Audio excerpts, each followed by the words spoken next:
今年4月，台湾关系法就要满45年啊。美国参议院共和党的领袖麦康诺表示，美国甲台湾会继续徛斗阵，对抗中国的威胁。另外，伫咧美国国会嘛有举办纪念活动，众议院外委会主席就表示，会带团参加5月20赖清德总统的就职典礼。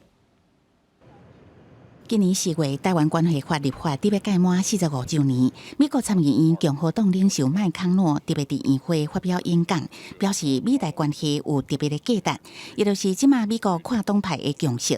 佮指出，中国当地拓展军事力量，威胁区域和平，美国更加应该甲台湾徛斗阵。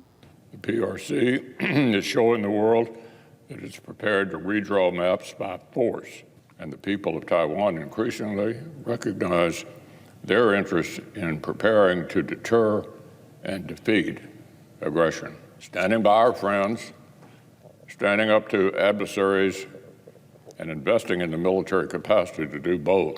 美国国会大楼嘛举办纪念台湾关系法45周年活动，驻美代表伊代雷受邀请参加。参加会议的众议院外委会主席麦考尔宣布，要带团来台湾参加总统当选人赖清德520的就职典礼。佮提起家己去年4月访台了后，就去到中国3项制裁，这就是中国侵略行为的证明。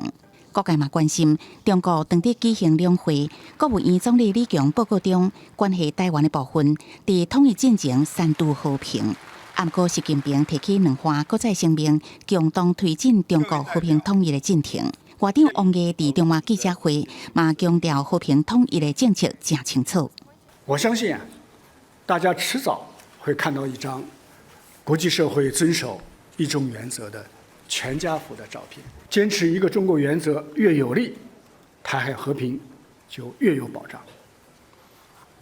我们的政策很清晰，就是继续以最大的诚意争取和平统一的前景。他在完成祖国的统一，扫掉和平，但是他在前面那一句话其实已经讲，希望双方能够和平发展。整个共产党的领导，他是以党领政，还是要由习主席、总书记去做拍板定案。那他在下团组，他已经做了这样的一个说明跟指示的，所以我想这个争议已经。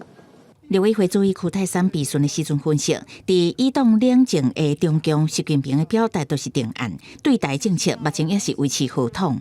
记者综合报道。